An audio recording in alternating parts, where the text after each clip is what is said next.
Será que eu consigo fazer um vídeo bonito aqui? Chegamos em Suzhou, aqui na China, que é conhecida por ser a Veneza do Oriente, só que a gente não contava que a cidade estaria tão lotada por conta de um feriado.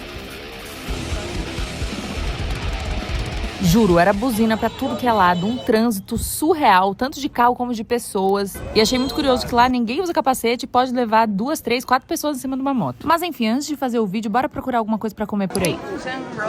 Esse é o nome dessa ruazinha super charmosa, cheia de lojinha e comidinhas de rua. E escolhi essa barraca pra provar esse bolinho, que é tipo um mini gyoza de siri. É muito oleoso. Não curti muito, então continuei em busca de alguma coisa gostosa pra comer. Encontrei essa barraca que vendia esse docinho de arroz. Esse sim tava uma delícia. Sou viciada em tudo que tem arroz. Sou sommelier de arroz, então foi aprovado. Senhor, tá muito calor. Esse dia tava muito quente, a cidade lotada, mas ainda assim deu pra fazer um vídeo lindo, porque Suzhou é muito lindo. Se liga no resultado e me conta o que achou.